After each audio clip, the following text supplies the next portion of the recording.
So, for today, we're going to be talking about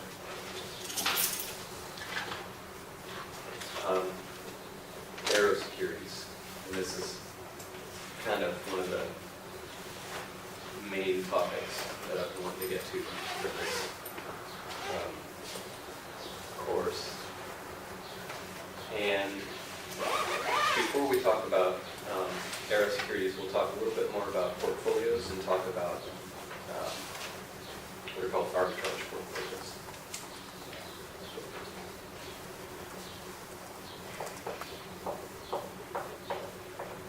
So we defined these last week. We know a portfolio is a list of weights.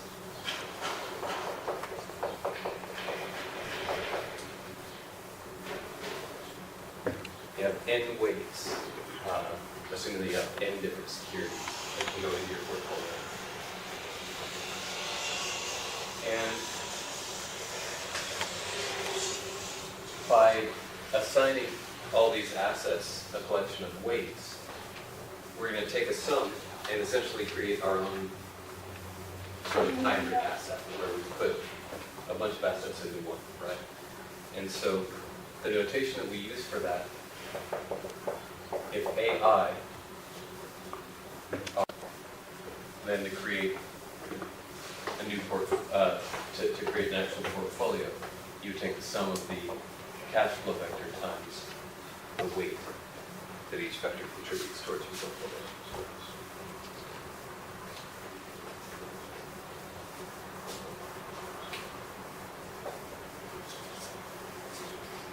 So we saw this last week when we talked about a bank moving a customer's money around. And I thought one more example might be kind of nice.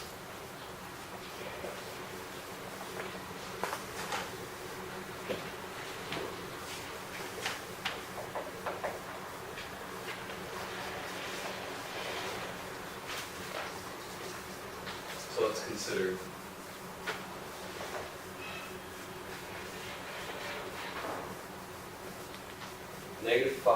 positive 5, 0, 0, 0, 0, and negative 1, 2, 2, 2, 2.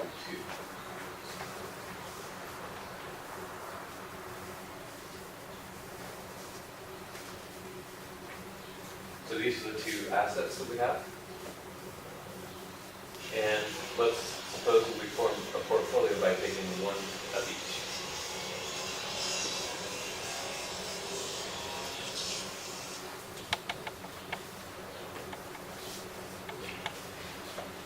So these just say take one copy of this plus one copy of that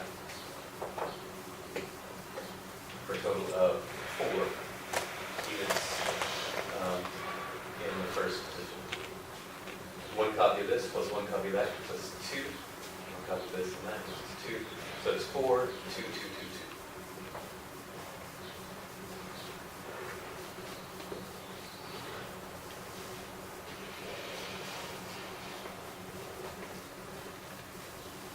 And so this portfolio, this is kind of a remarkable portfolio in the sense that remember that positive always means that you're receiving that amount of money. So we have positive 4 on time 0, and then every state in time 1 gives us a plus 2 as well.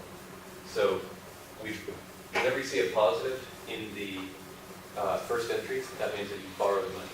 So you borrowed $4, and we notice that all of these are positive as well. So we borrow $4, and we never have to pay it back. We get $2 in state 1. So this is what's called an arbitrage portfolio.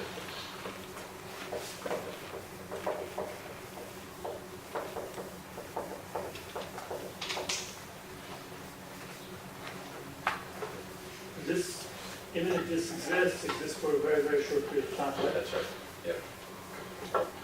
So an arbitrage portfolio is one in which each entry is 0 or larger.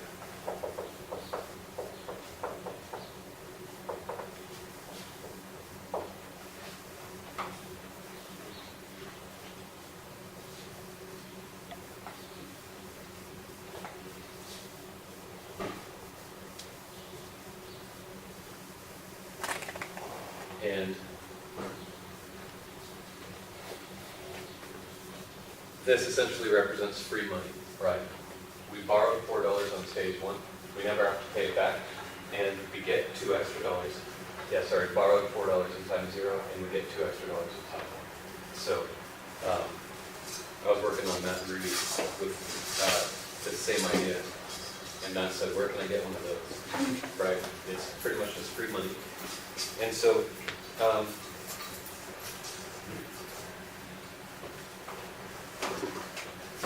To sort of describe arbitrage portfolios, we're going to introduce a special notation.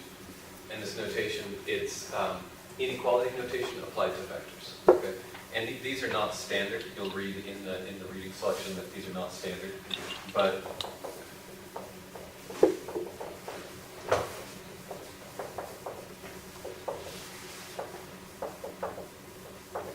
so everyone has their own version of it. But you can say A is greater than or equal to B when all the entries are at least as large as, sorry, all the entries in A are at least as large as the entries in B. And they could all be equal.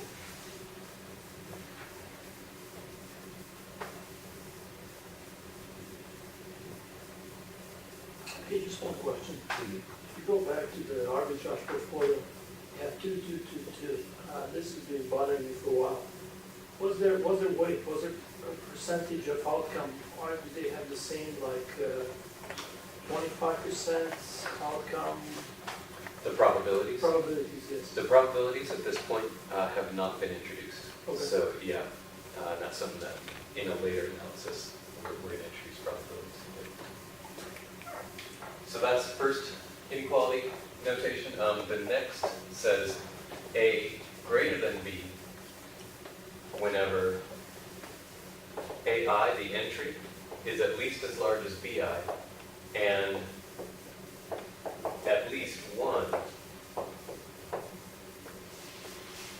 A is strictly larger than B, right? So we'll call it A sub K.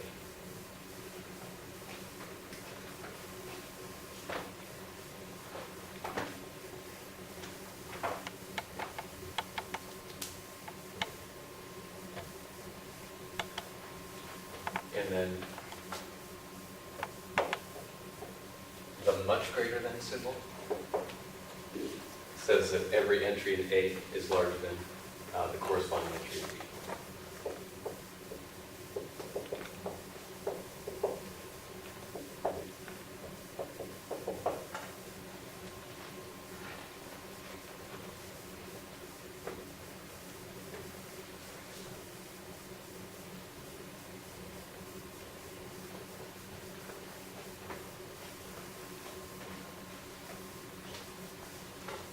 And so an arbitrage portfolio then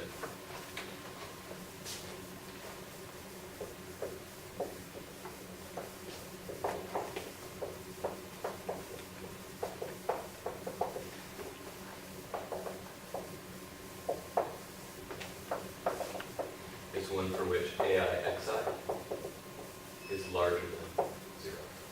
Meaning all entries could be 0 except one.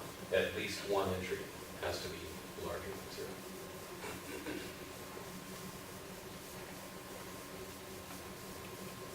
And actually, let me just double check. I want to make sure I don't get that wrong. It may be a non-strict inequality. I just want to verify that real quick.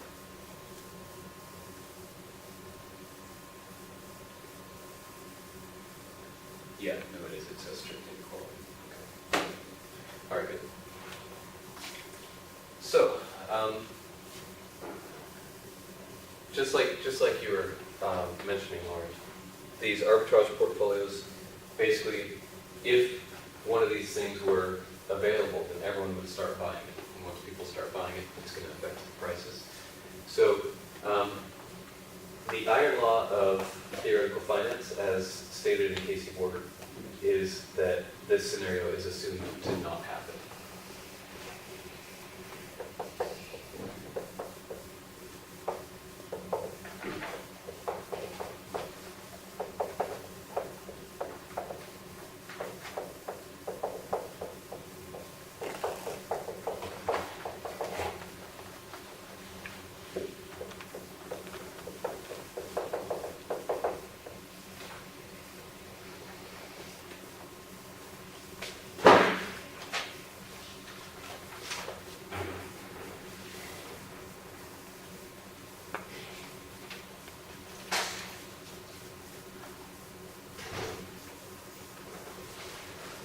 So this is something that, if you think about the bond pricing formula,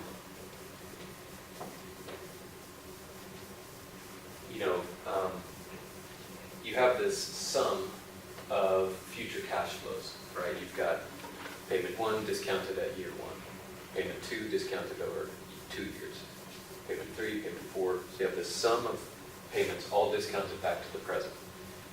And what should we set that expression equal to?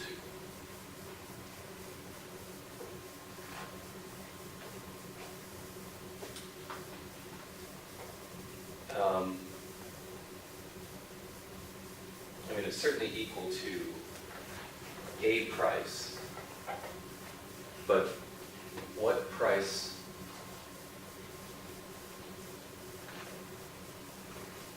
does it actually equal, right? So it's trading on the open market, and the price is kind of bouncing around. And so you have this sort of theoretical price on the one hand that comes from the future stream of payments discounted to the present. What should it equal? You gotta calculate that. Well, basically what this iron law of theoretical finance says, it should equal the market price.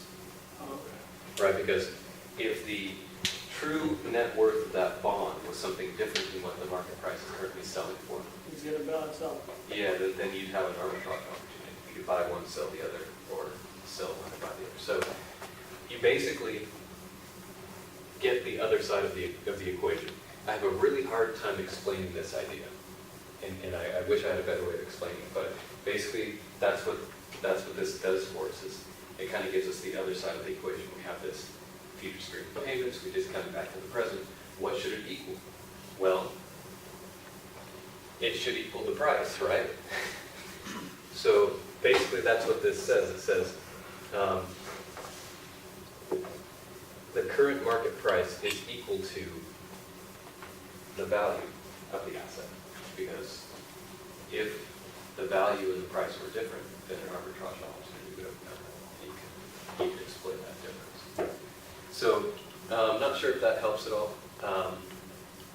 And it's a comment that really we're not going to do anything with for the remainder of the term, but it's interesting of how deep the consequences run of this theoretical iron law of theoretical finance. Any questions on interpretation either of this statement or what I'm trying to express? You guys back there doing okay?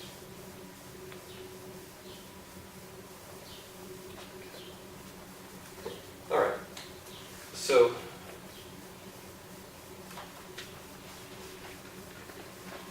we're going to move on to going to take a little detour here.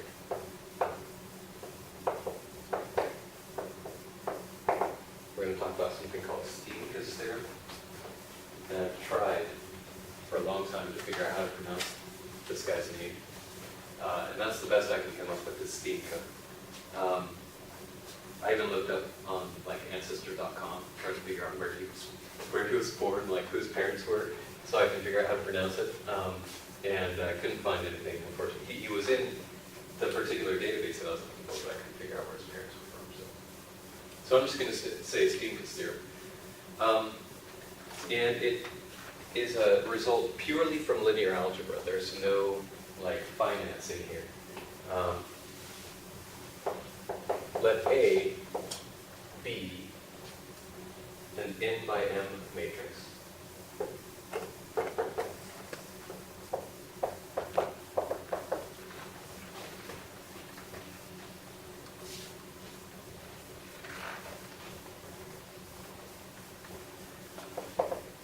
Then one of the two following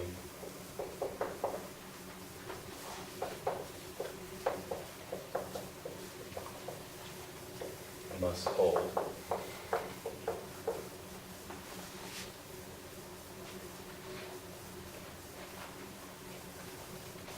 but not both.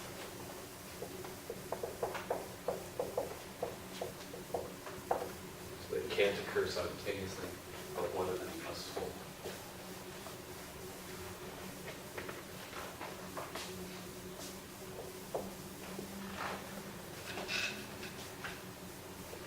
Either one, let me just make sure I get my numbering consistent here.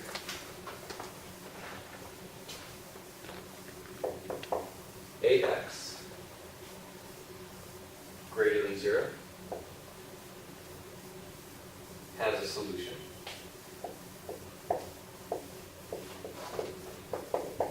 Right, meaning a collection of x's that when you multiply it by a, each entry is 0 or larger, and at least one of them is larger than 0.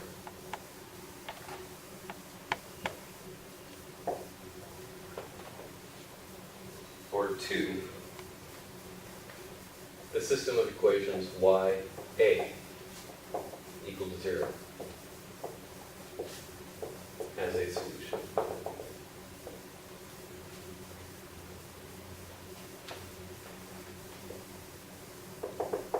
With y much greater than 0, meaning each entry in y is positive.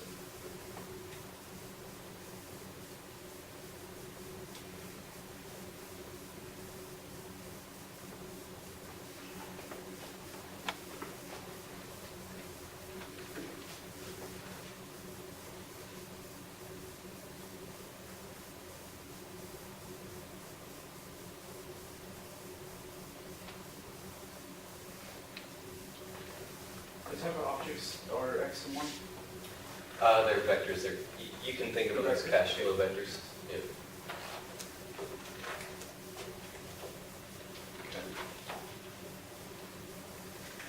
And surprisingly, one of these is more common than the other.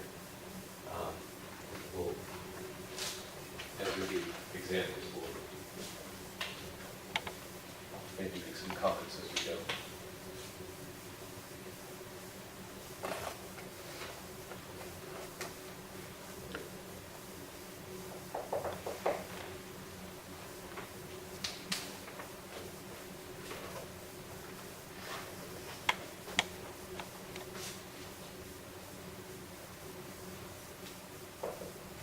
So in this example, 10, 80, negative 174, negative 23. 55, negative 40, 6, negative 5, 5, 40, negative 84, negative 10.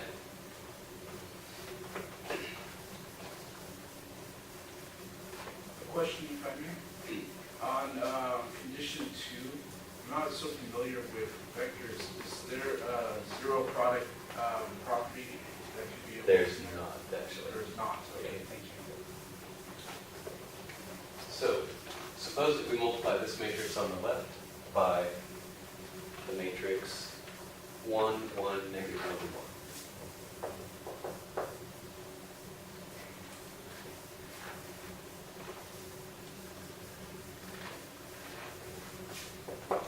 So you multiply all this stuff out, you get 1080 minus 174 and minus 123. Basically, adding this, adding a negative of that, and adding that, right? Gives us 241.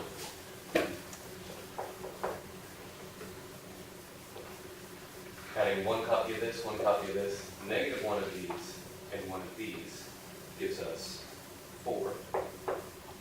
And adding one copy of this, 40 copies of this, negative copy of that, and one of those gives us 119.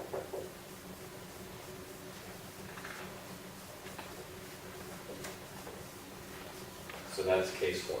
We found a vector that we can multiply to the right, which guarantees that all entries are 0 or higher, and at least one is strictly positive.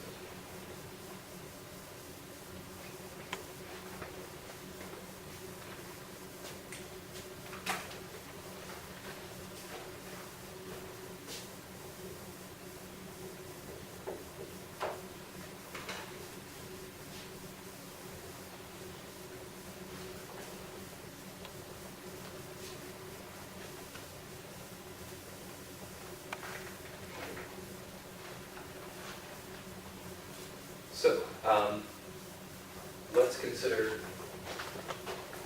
the other case. So now that we know that there's an x that makes this inequality true, we know that there's absolutely no use in trying to find a vector that we can left multiply to get 0, right? We know that because only one of these can hold. So once we find one case holds, we can forget about the other case. It's guaranteed to not hold. Let's take a look at this matrix here, though. Negative 101, negative 16, negative 259, 240, 75, 300, negative 60, negative 35, 60, negative 60, negative 20, and negative 60.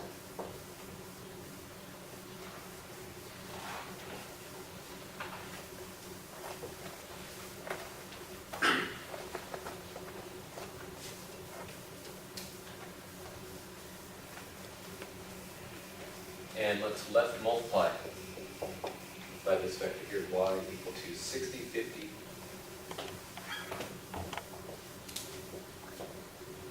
54, and 45.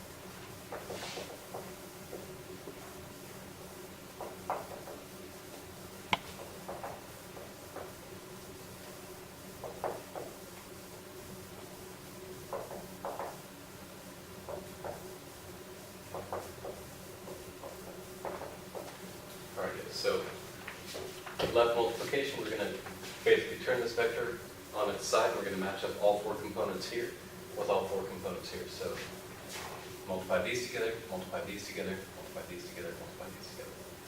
And you add all those things together. And when you do, you would get 0.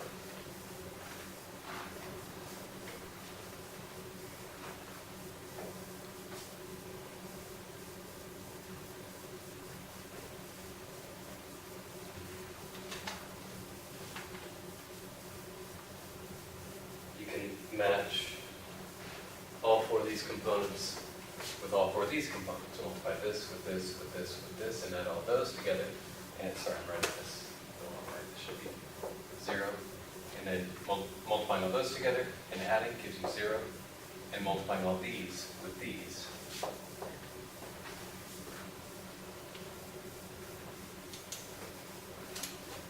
So that's a case where the second instance of Stevens theorem holds, where we've located y such that all the entries are strictly larger than 0.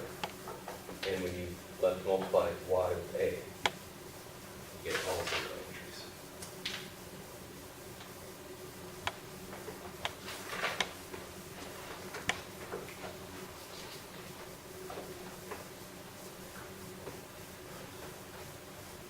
Is there a pattern that would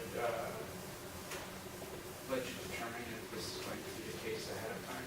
I've looked, and I don't really see a real strong pattern. And in fact, cooking up these systems here is surprisingly difficult.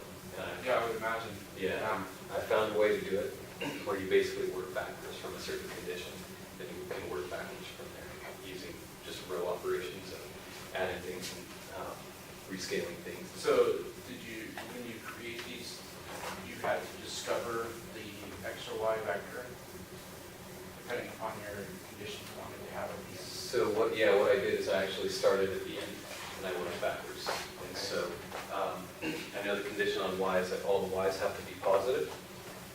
And so there's a certain system of equations that I set up, and then I just made sure that whatever y's I had always satisfied that positivity relationship. Once you cook up a matrix like that, then any row operations that you apply aren't going to change the values of the y's, because in solving a system of equations, when you multiply a row by a constant or add two rows together, you're not changing the value of the variables, right? Right, right. So I just found the y's ahead of time and then unrow reduced to get kind of a nice looking matrix. So that's why these numbers look so random. It's because I just applied a whole bunch of row operations to it, and whatever came out, whenever it looked good, I stopped. That's a lot of work. Yeah, it was. I spent a lot of time with it. So we're going to apply this to our assets now.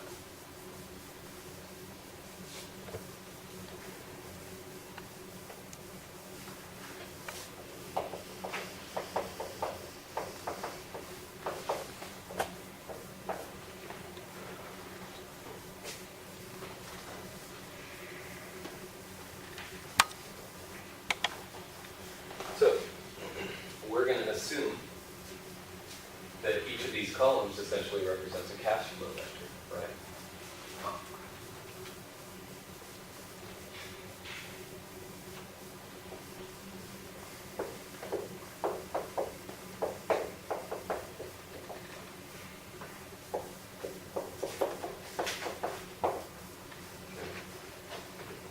So one of these two things must hold. Either A,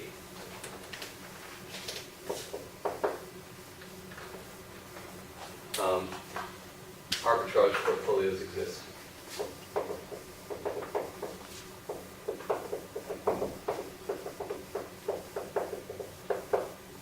Meaning the iron law of theoretical finance fails.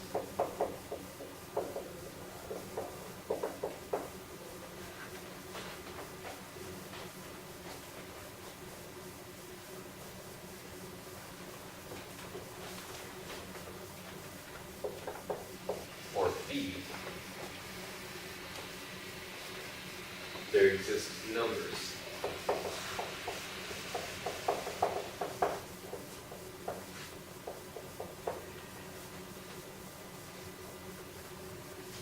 which we're going to call pi of s greater than 0. And these are defined for every state of nature.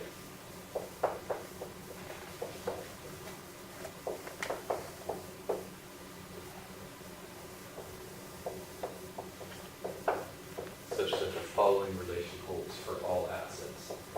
P naught I equals the sum of pi of s P1 I of s.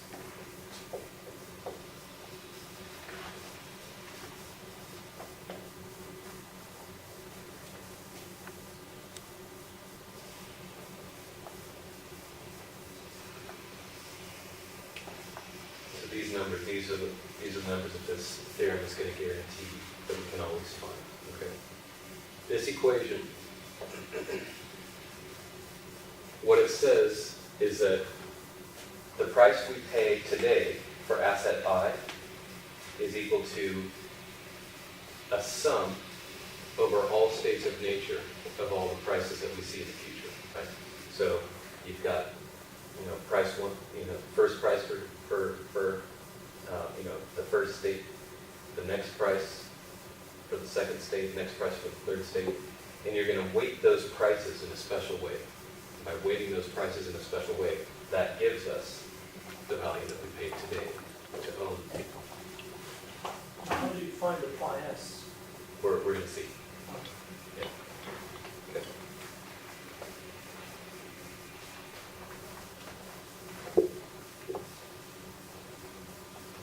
So a couple little terms here to introduce.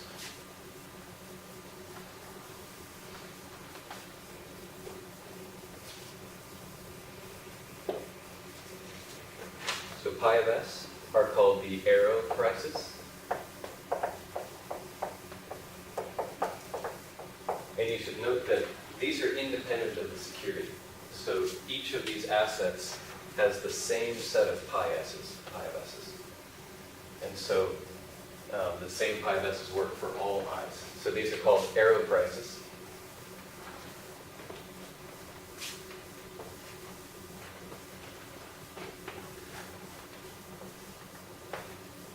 And we'll talk about their interpretation in a little while.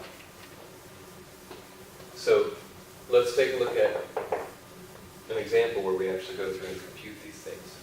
So let's let A1, meaning the first asset, have this cash flow vector. Negative 101, 240,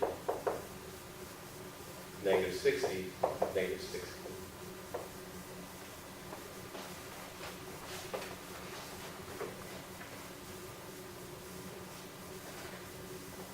And that probably looks kind of familiar. So we've got this matrix, and that's the first column, right?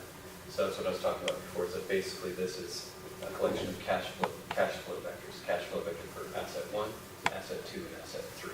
Okay. So A2, negative 16, 75, negative 35, negative 20. Asset 3, negative 259, 300, negative, 60, and negative 60.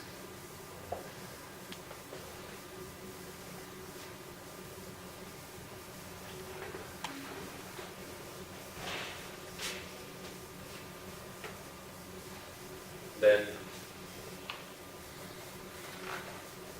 we've seen that, okay, each one of these is its own individual asset, but we can combine them together into portfolios. So here you combine them into this matrix, and then every weighting of these different assets contributes to a new asset, right? So once we've put things into that matrix, we want to determine, does case 1 or case 2 of Steenker's theorem hold? Well, we saw earlier that here's a y, strictly positive, right? All the entries are strictly positive. We left multiplied, and we got zeros, right? So that automatically tells us that case 2 of Steenker's theorem holds.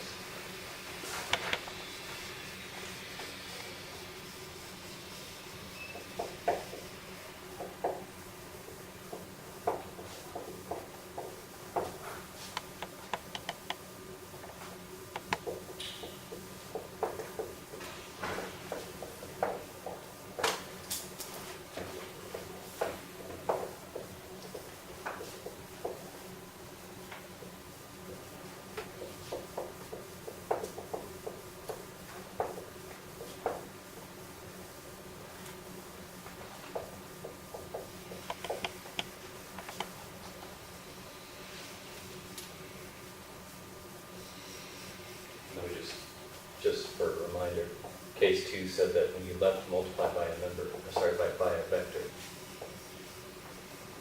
you get the 0 vector, where all of these entries are positive, right?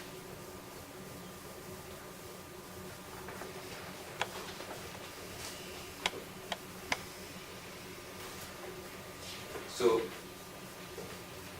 what that tells us then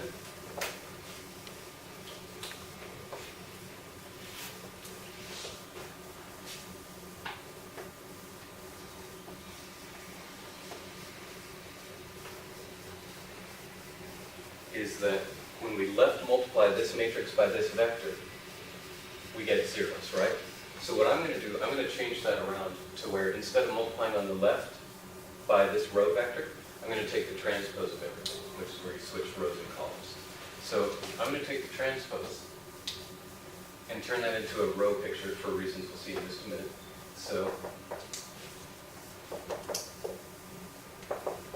Is there a shorthand notation for transposition? yeah, a little t. So AT is the transpose thing.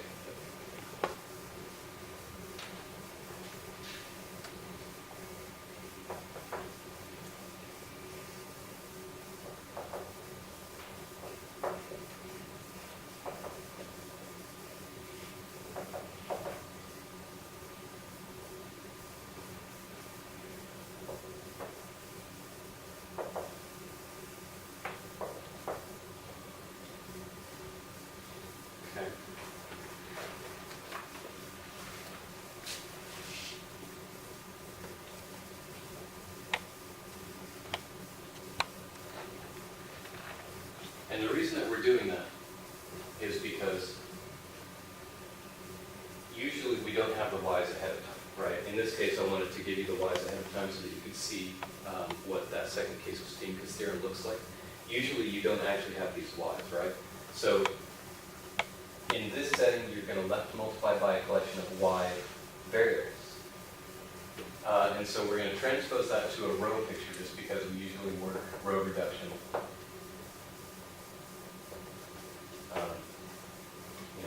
going down like this rather than working in this direction. So transpose to a row picture instead of the picture that we had originally. And you would go through and you would solve using row reduction for these y values. We should get the same y values back, no? Exactly. 60, 50. Yeah, exactly. So we'd solve this.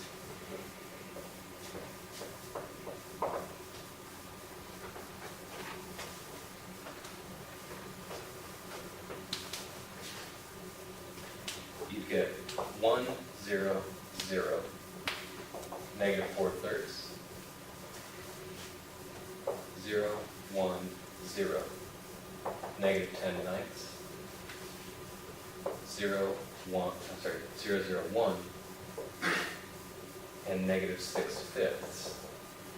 Because this is not normal row reduction, right? In normal row reduction, you have variables on the left side and you have numbers on the other.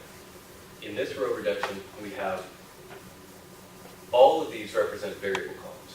And so what we're doing is we're not necessarily solving for fixed y values. What we're doing is we're finding a relation between y values. So what this says, if you lay this matrix multiplication down and actually compute it, what this says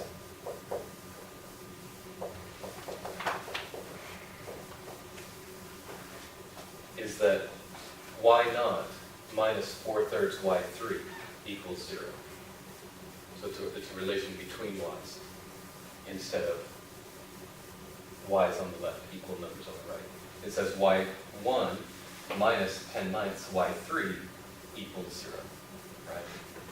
And it says y2 minus 6/5 y3 equals 0. Okay, so we can translate this into a system of equations. And everything else is 0, right? So where you have the zeros, so Yeah. those only the ones. Yeah. Mhm. So translating this to a system of equations, right, just laying that matrix, laying that vector down and doing the matrix multiplication gives us 1 y naught minus 4/3 y3 equals 0. 1 y1 minus 10/9 y3 equals 0. y2 minus 6/5 y3 equals 0.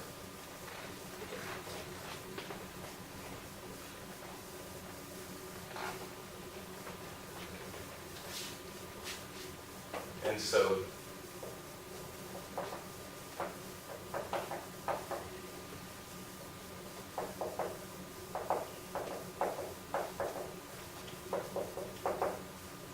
we can now go through and actually choose whatever value of y3 that we want to get a fixed set of y's, right? Y3 is essentially a free parameter. We get to pick whatever we want. So in this case, I set y3 equal to 45, just because it's the LCD between 3, 9, and 5, right? So if you set 45 equal to y3, then you get those same values that we talked about before. Y naught is equal to 15 times 4. Y1 is equal to 5 times 10. Y2 is equal to, what is that, 54, and Y3 is 45. So yeah, so it's that same set of numbers, but we actually went through and solved for it, because usually you don't know ahead of time. And you get to pick whatever Y3 that you want. So these particular values are not unique, but the relation between them is, right? So Y2, it doesn't matter what Y3 is, Y2 is always going to be 6/5 of Y3. Y1 will always be 10/9 of Y3. So the ratios between the variables are fixed. And that actually has kind of a big...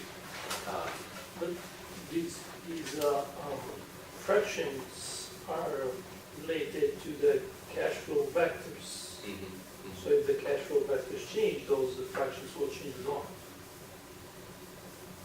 A1, A2, A3, those, Yes, because yes, yeah.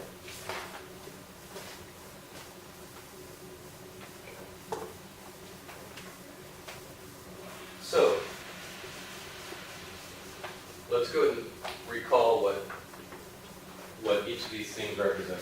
We'll just take a look at row 1, okay, just to refresh our memory on what each of those rows represented.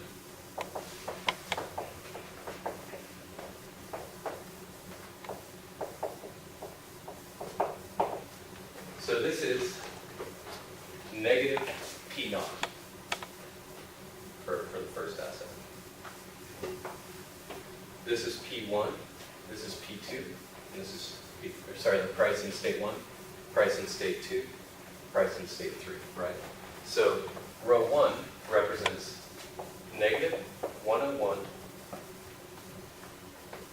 times Y naught, right? And we'll multiply this out. Plus 240 Y2 minus 60, 240 Y1 minus 60 Y2 and minus 60 Y3 all equal to 0, right? Multiply that out and it's equal to 0.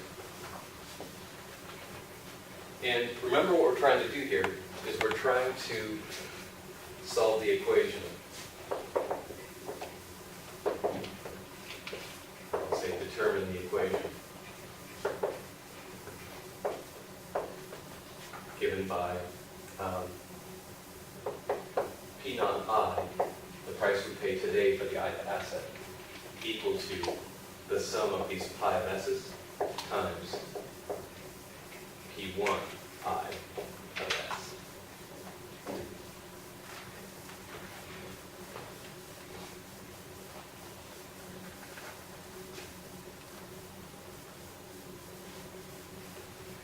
And so what we notice is that we actually have exactly what we wanted. We wanted to find P naught I in terms of a weighted sum of some other stuff, right? And what we notice is, all right, here's negative P naught I. Let's solve for P naught I.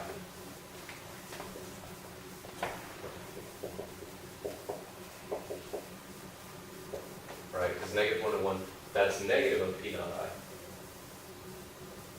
We want to solve for P naught I. So all we have to do, let's move this thing over to the other side. So we get 240 Y1 minus 60 Y2 minus 60 Y3 equal to 101 Y0.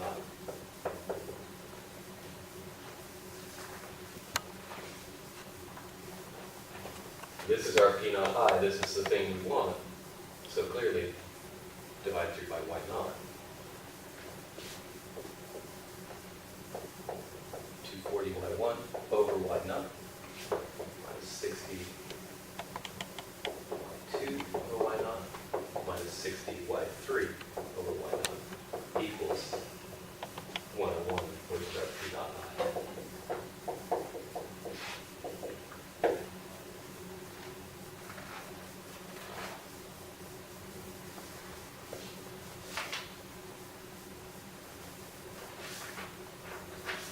And so, here we have a sum of some numbers times the price of the asset in state S. And here we have some numbers times the price of the asset in state S. So the arrow prices, these pi of S's, are simply the ratios of these Y's. The Y's that you get in solving the system. You simply set up these ratios, and you get your pi of S's.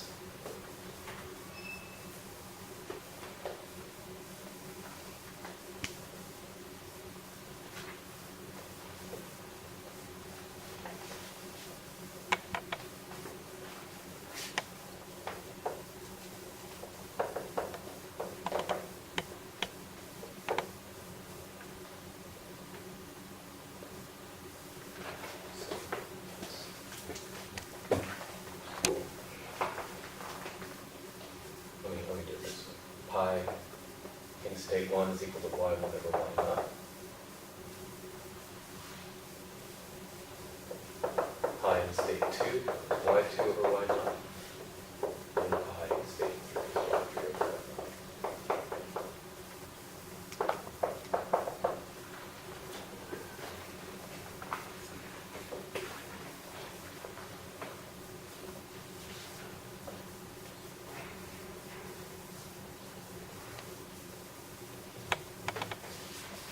So just a quick recap then. Yeah, I mean, we covered a lot there. Each asset has a cash flow vector. Put your cash flow vectors into a matrix. Turn it on its side, do the transpose. Row reduce as usual. That gives you not necessarily y's, it gives you relations between y's. It tells you, tells you y2 is 6/5 times as large as y3. So it doesn't give you y's, it gives you relations between y's. But pick whatever convenient value that you want for y3, and you'll get all your y's. And the reason that doesn't really matter is because all of that, all of those relations end up being encoded as a ratio when you take the quotient of them all. So the specific numbers that you pick doesn't really matter because they're gonna be encoded as a ratio. And so what matters isn't the actual numbers, just the relative sizes of the numbers, right? So you pick whatever y3 that you want, and then you can set up your arrow prices by just taking the ratio y1 over y0, y2 over y0, y3 over y0. And so that's it. So we got our pi lists. Okay. Now, something that I didn't really mention, but that we're certainly doing. Once we get here, we now know whether this is an arbitrage portfolio or whether it satisfies the second instance of Stevens theory. Because once you are able to track down positive y's that work, now you know, right? So we're doing two things with this. We're first of all determining the relations between the assets, but second of all, we're determining which case of Stevens theory we're in, right? So that sort of happens as we move through the calculation. So questions? Why would you need to find the relationship between y0, y3, y1, y2, y2, y3 if you're not going to be using them to find phi s? Yeah, you don't actually need to. You can literally just leave them in terms of variables. And what will happen is when you put the variables in here, all the variables will reduce out and you get the ratios. Okay.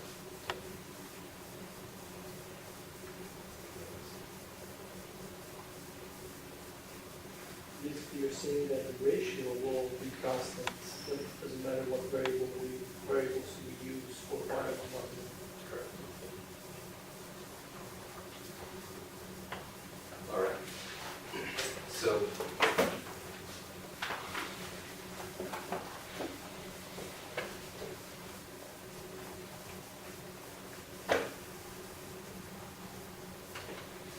just one more reminder that these are independent of the actual asset that you're looking at. So these same arrow prices hold for all three assets, right? And so let's just do a quick little example. So for that first asset,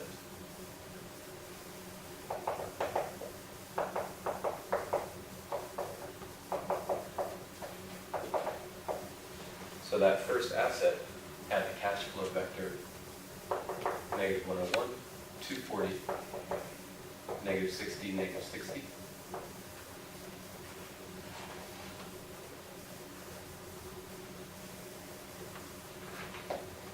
And these arrow prices, remember, are weights that we apply to the future prices that allow us to think of what the value of the present price is in terms of these future prices. So what we should have happen is that if we weight using these weights of the future prices, it should add up to give us our current price, right? So we're looking basically for the current price right now. yes, exactly. We gotta find the arrows first. In this case, we already know it, Oh, right? yeah. We're just verifying that it really does like do what we want it to. So yeah, so we have, the current price, remember, is 101, because that minus sign comes from the formula. Did you guys get my comment on Moxtra? Yeah, so the question that Ben had last week about the minus signs, it's because this negative is not actually part of the price, it's part of the formula that says take negative P naught in that first entry. Was the absolute value or something included? It's less, it's Yeah, is there an absolute value or is there not? And so yeah, that negative is part of the formula, and so you always take the opposite sign puts there. So 101 is the price that we're paying today.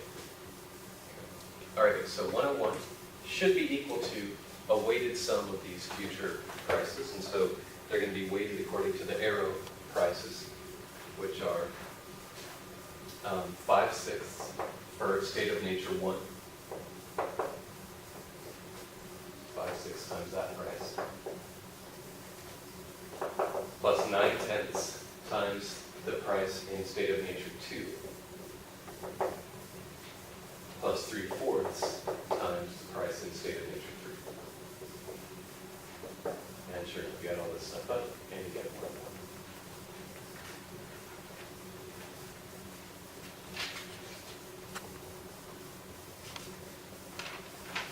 Okay, so 5, 6, 9 tenths and 3/4. Where did you find them?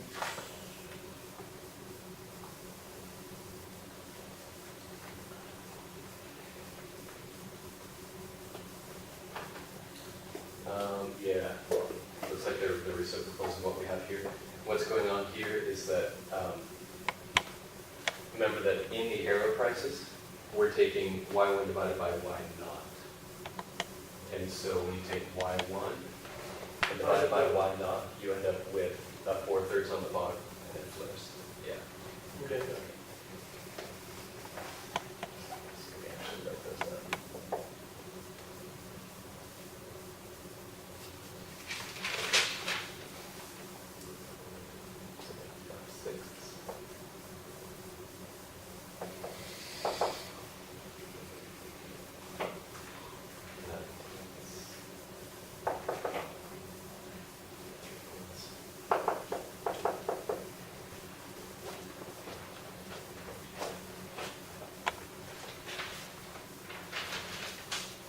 All right, so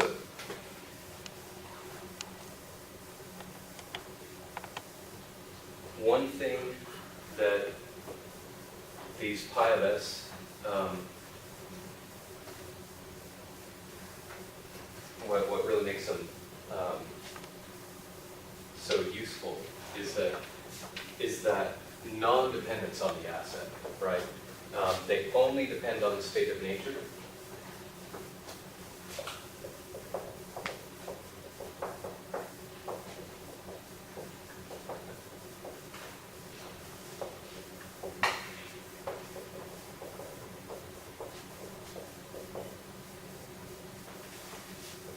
And then not dependent on the asset.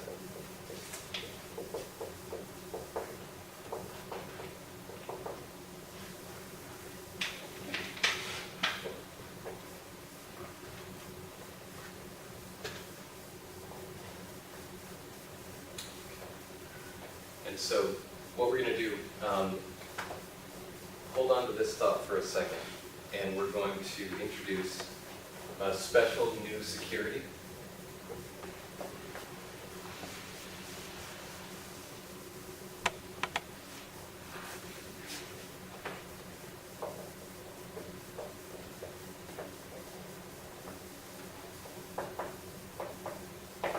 Called Arrow-Debreu security. I've obsessed over this pronunciation as well, but I've confirmed it is Debreu. When I first read that name, I thought there was an A in there, and I thought it was pronounced Debreu, but it's Debreu. So Arrow-Debreu security is a security that pays $1 in a given state of nature.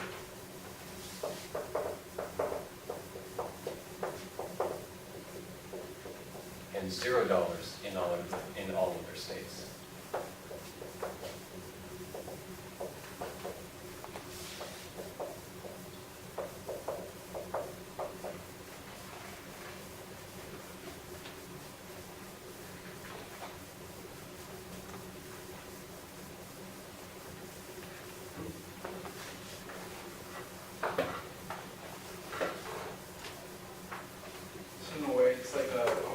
better system and that it's all or nothing? Yep. Okay.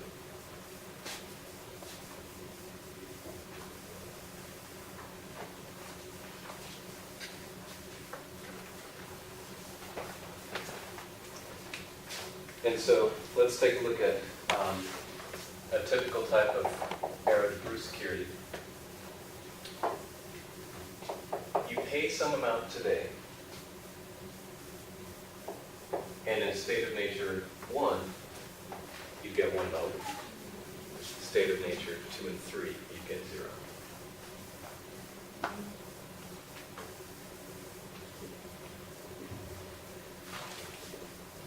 And let's take a look at this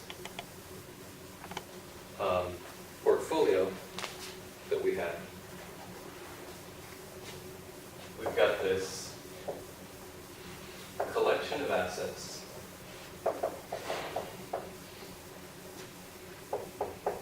that we can combine using portfolios.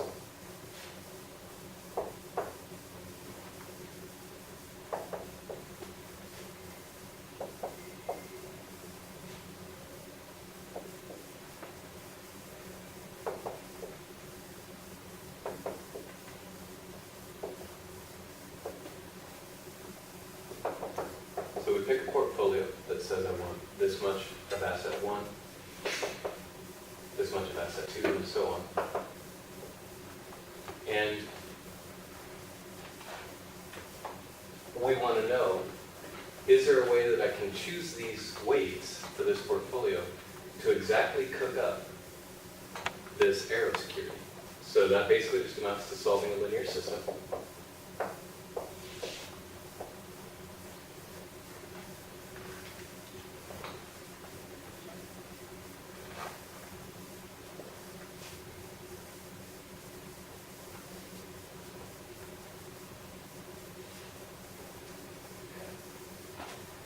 And what we can do is we can basically ignore the top row. This is a variable, and so it's just going to sort of change its value depending on what row operations you apply to it.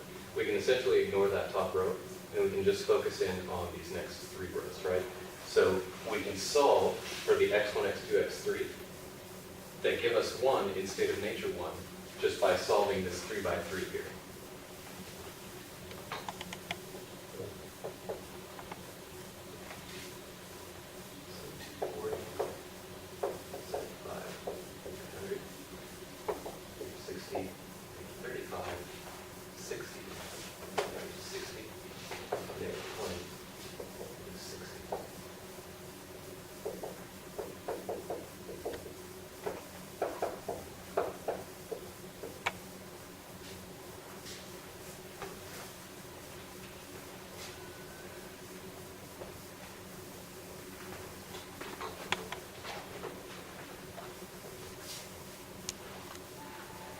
And so when you solve,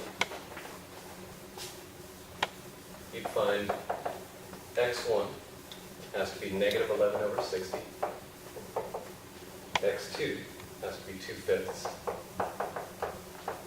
And x3 has to be 1/20.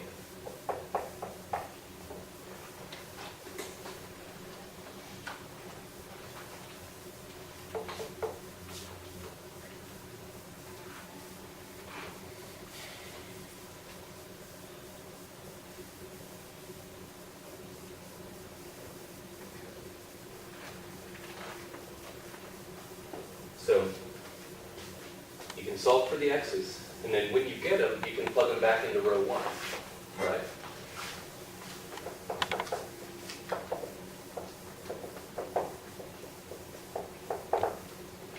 So plugging these back into row 1 gives you negative 101 times x1, negative 16 times x2, and negative 259 times x3.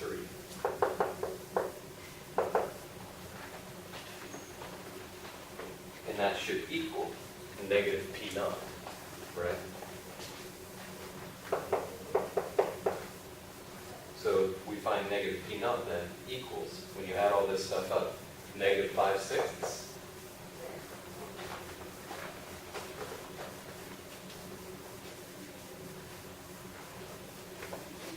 And so,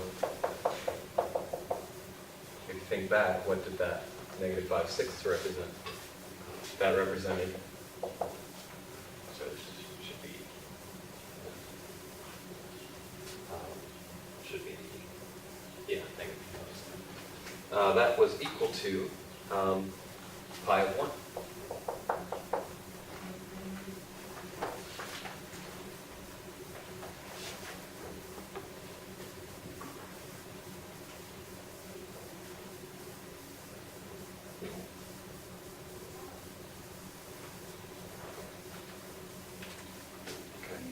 So the key interpretation of these arrow securities then follows from this calculation.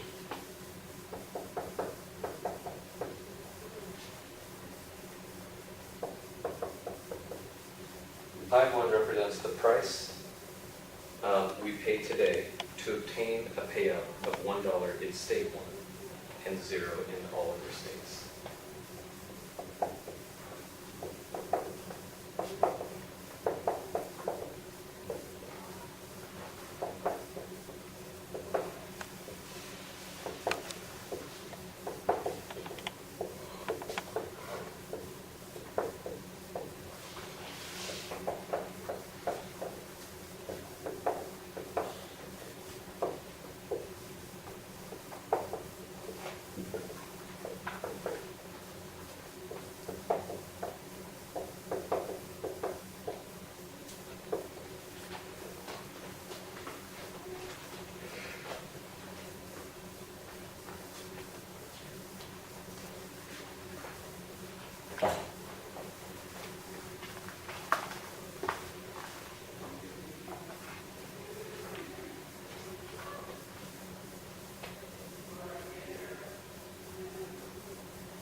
So they're basically a way of encoding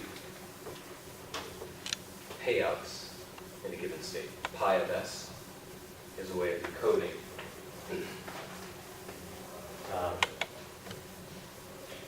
how much we pay today to get a payout in state 1. Pi of 2 gives us the amount we pay today to get a payout of 1 in state 2, and so on, right? So what they allow us to do then is they allow us to think of every asset as a weighted sum of future payouts, right? Where each weight is that Arrow-Debreu price, or that arrow price, right? And so what we're really looking at then is when we're looking at an asset, we're looking at a weighted sum of Arrow-Debreu securities, right? So let's take a look at an example.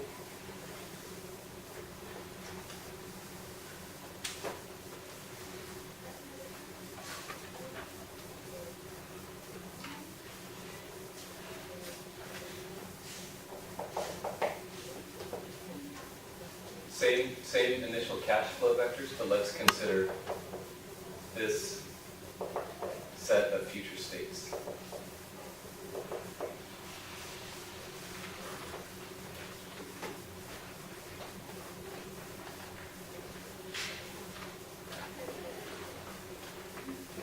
So we have this asset, and we'd like to cook up this asset, and we want to know how much should we pay today if these are the future cash flows. And we say, well, what this represents is 50 copies of an Arrow-Debreu security for state 1, and 50 copies of an Arrow-Debreu security for state 2, and 57 for state 3, right? And so,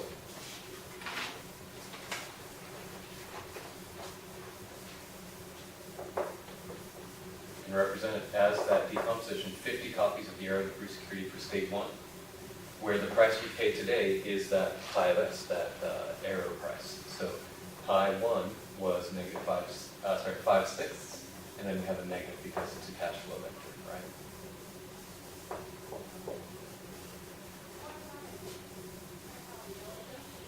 And then copies of the Arrow-Debreu security for state 2. 9/10 is the Arrow price, and the negative comes because it's a cash flow ledger. And 57 copies of the third Arrow-Debreu security.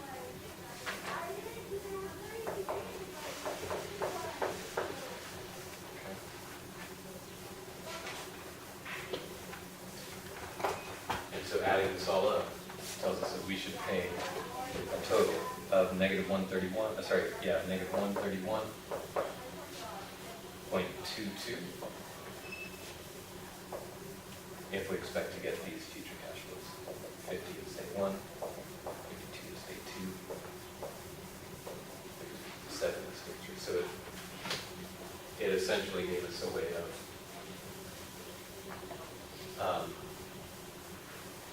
it's very similar to discounting, right? We've got a future payment. We want to know what's the price today.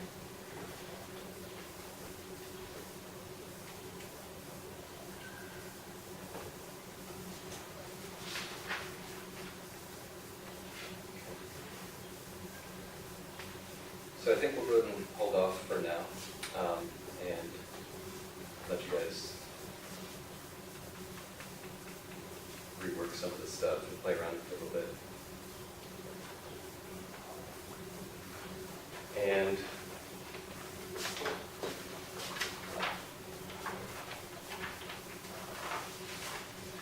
you guys have enough to do, let me see.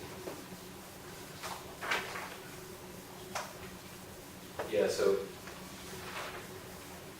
inequalities and arbitrage portfolios, you guys have enough to do this whole sheet.